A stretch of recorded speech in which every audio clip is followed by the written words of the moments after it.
Today's जी के programme में आपका स्वागत है। शुरुआत करेंगे अभ्यास प्रश्न से। गोवा मुक्ति दिवस यानी गोवा लिबरेशन डे कब मनाया जाता है? 18 दिसंबर, 19 दिसंबर, 20 दिसंबर या फिर 21 दिसंबर? इसका सही जवाब है ऑप्शन बी, 19 दिसंबर। गोवा मुक्ति दिवस प्रतिवर्ष 19 दिसंबर को मनाया जाता है। यह दिन 1961 में पुर्तगाली शासन के 450 वर्षों के बाद भारतीय सशस्त्र बलों द्वारा गोवा को मुक्त कराने के प्रतीक के रूप में मनाया जाता है। 15 अगस्त 1947 को जब भारत स्वतंत्र हुआ तब भी गोवा पुर्तगाली शासन के अधीन था। 18 दिसंबर 1961 को ऑपरेशन विजय के तहत भारतीय सेना द्वारा गोवा को पुर्तगाली शासन से मुक्त करा लिया गया। तत्पश्चात 12वें संविधान संशोधन के जरिए गोवा भारत का अभिन्न अंग बन गया। गौरतलब है कि पुर्तगालियों द्वारा 1510 में भारत के कई क्षेत्रों को उपनिवेश बना लिया गया था। तो इस तरह इस प्रश्न का सही जवाब है ऑप्शन बी। हमारे वीडियो अंग्रेजी में देखने के लिए फॉलो करें हमारा ही दूसरा यूट्यूब चैनल दृष्टि IAS इंग्लिश। शुरुआत करते हैं आज के सेशन की। आज का पहला प्रश्न है, हाल ही में भारत ने किस देश के साथ संवाद कॉन्फ्रेंस का आयोजन किया है?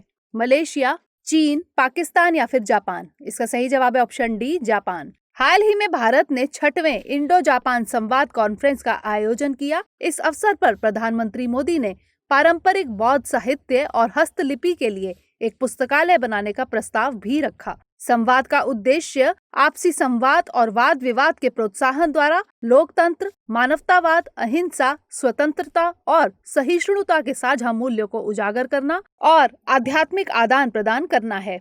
इस कॉन्फ्रेंस की शुरुआत 5 वर्ष पूर्व की गई थी। तो इस तरह इस प्रश्न का सही जवाब है ऑप्शन डी। अगला प्रश्न है, हाल ही में रक्षा मंत्री राजनाथ सिंह ने कहां पर एडवांस्ड हाइपरसोनिक विंड टनल परीक्षण सुविधा का उद्घाटन किया? चेन्नई, बेंगलुरु, हैदराबाद या फिर भोपाल? इसका सही जवाब है ऑप्शन सी, हैदराबाद। केंद्रीय मंत्री राजनाथ सिंह ने 19 दिसंबर को हैदराबाद में DRDO स्थित doctor APJ Abdul Kalam missile complex की यात्रा के दौरान उन्नत हाइपरसोनिक विंड टनल यानी HWT परीक्षण सुविधा का उद्घाटन किया। अत्याधुनिक HWT टेस्ट सुविधा दबाव वैक्यूम संचालित संलग्न फ्री जेट सुविधा है। यह मैक 5 से 12 का अनुकरण करेगा। यह स्वदेश निर्मित है और भारतीय उद्योगों के साथ साझेदारी का परिणाम है। गौरतलब है कि भारत आकार और परिचालन क्षमता के मामले में इतनी बड़ी सुविधा हासिल करने वाला संयुक्त राज्य अमेरिका और रूस के बाद तीसरा देश है। तो इस तरह इस प्रश्न का सही जवाब है ऑप्शन सी। अगला प्रश्न है, हाल ही में ONGC ने भारत का 8वां हाइड्रोकार्बन उत्पादक बेसिन कहां पर ओपन किया है? ओडिशा, बिहार, पश्चिम बंगाल या फिर झारखंड? इसका सही जवाब है ऑप्शन सी, पश्चिम बंगाल। राज्य के स्वामित्व वाले तेल और प्राकृतिक गैस निगम यानी ONGC ने 20 दिसंबर को पश्चिम बंगाल में देश के 8वें हाइड्रोकार्बन उत्पादक बेसिन की शुरुआत की। यह तेल उत्पादन 24 परगना जिले के अशोकनगर एक कुएं में शुरू हुआ। इसके साथ ही ONGC ने देश के 8 हाइड्रोकार्बन उत्पादक बेसिनों में से 7 को खोजा और स्थापित किया है, जिसमें 83% स्थापित तेल और गैस भंडार शामिल हैं।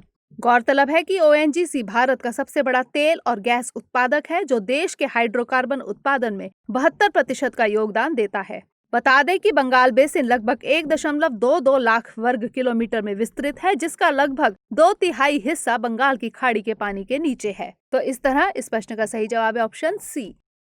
अगला प्रश्न है, विदेश मंत्री S जयशंकर ने रिपोर्टिंग इंडिया पुस्तक का विमोचन किया है। बताइए इस पुस्तक के लेखक कौन है? पंकज त्रिपाठी, रतन टाटा, प्रेम प्रकाश या फिर अजीत डोभाल?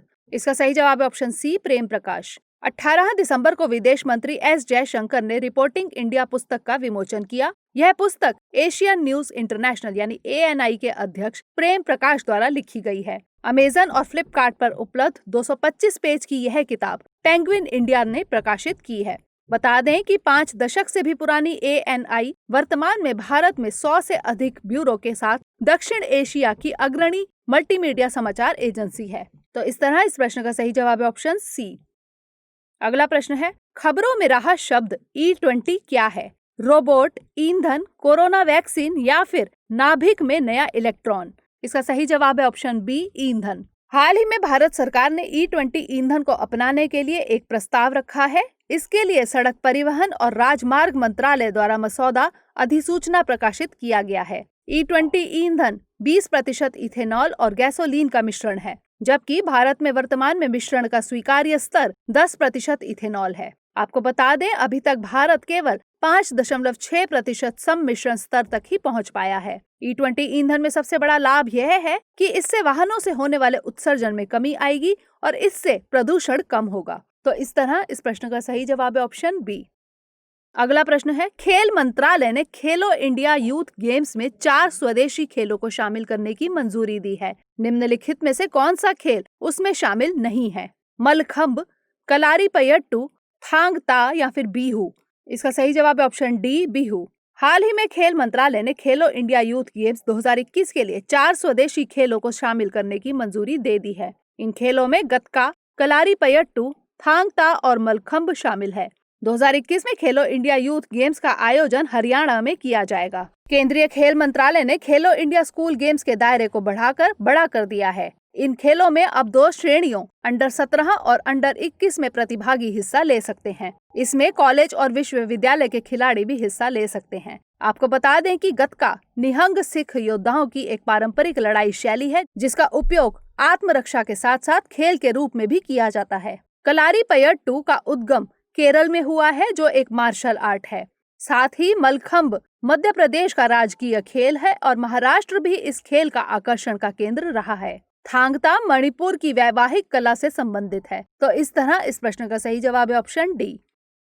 अगला प्रश्न है, निम्नलिखित में से किसकी हालिया रिपोर्ट के अनुसार वाणिज्यिक उद्देश्यों के लिए नॉर्थ सेंटिनल द्वीप के शोषण से इस द्वीप पर रहने वाले आदिवासी समूह का सफाया हो सकता है? नीति आयोग, भारतीय मान विज्ञान सर्वेक्षण, जूलॉजिकल सर्वे ऑफ इंडिया या फिर पर्यावरण, वन एवं जलवायु परिवर्तन मंत्रालय? इसका सही जवाब है ऑप्शन बी, भारतीय मान विज्ञान सर्वेक्षण। भारतीय मान विज्ञान सर्वेक्षण यानी एंथ्रोपोलॉजिकल सर्वे ऑफ इंडिया ने हाल ही में कहा है कि वाणिज्यिक उद्देश्यों के लिए अंडमान के नॉर्थ सेंटिनल द्वीप के शोषण से इस द्वीप पर रहने वाले आदिवासी समूह का सफाया हो सकता है। नॉर्थ सेंटिनल द्वीप बंगाल की खाड़ी में अंडमान व निकोबार द्वीप समूह में स्थित है। इन द्वीपों में लगभग 96 वन्यजीव अभयारण्य, 9 राष्ट्रीय उद्यान और 1 बायोस्फीयर रिजर्व है। अंडमान व निकोबार द्वीप समूह में उष्णकटिबंधीय जलवायु है। तो इस तरह इस प्रश्न का सही जवाब है ऑप्शन बी।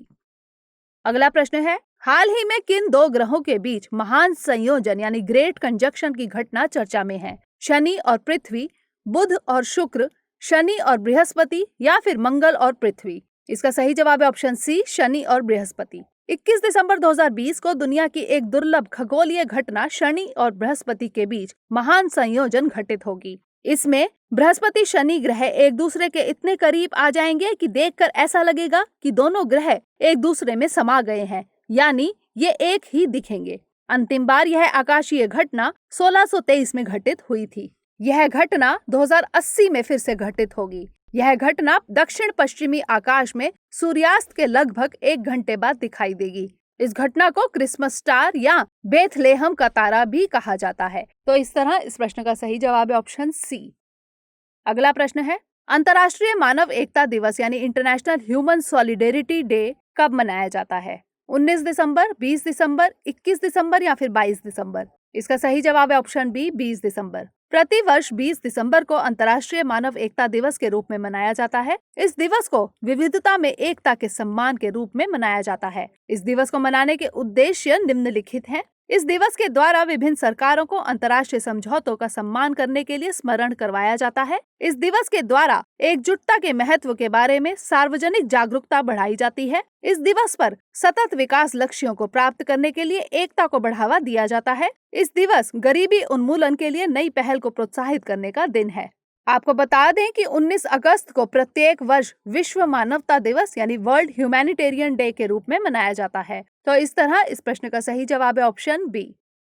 अगला प्रश्न है, international science film festival of India यानी ISFFI 2020 का आयोजन कब किया जाना है? 21 से 24 दिसंबर, 22 से 25 दिसंबर, 22 से 23 दिसंबर या फिर 22 से 28 दिसंबर? इसका सही जवाब है ऑप्शन बी, 22 से 25 दिसंबर। International science film festival of India 2020 का आयोजन 22 से 25 दिसंबर तक किया जाना है। ISFFI छात्रों एवं अन्य प्रतिभागियों को विज्ञान फिल्म निर्माण की प्रक्रिया में शामिल होने और विज्ञान एवं प्रौद्योगिकी से जुड़ी विभिन्न उपलब्धियों के बारे में उनकी समझ को बेहतर करने का एक अवसर प्रदान करता है। यह पहल विज्ञान एवं प्रौद्योगिकी के विशिष्ट क्षेत्रों में फिल्मकारों के प्रयासों और योगदानों को मान्यता देती है। भारतीय अंतर्राष्ट्रीय विज्ञान महोत्सव यानी इंडिया इंटरनेशनल साइंस फेस्टिवल विज्ञान और प्रौद्योगिकी को बढ़ावा देने के लिए एक उत्सव है। तो इस तरह इस प्रश्न का सही जवाब है ऑप्शन बी। अब बारी है आज के अभ्यास प्रश्न की। हाल ही में सोशल मीडिया के माध्यम से फिट इंडिया साइक्लोथॉन के किस संस्करण का शुभारंभ किया गया? पहला, दूसरा, तीसरा या फिर चौथा? इसका उत्तर हमें कमेंट सेक्शन में जरूर भेजिएगा। अगले सेशन में नए प्रश्नों के साथ मिलेंगे, तब तक के लिए धन्यवाद।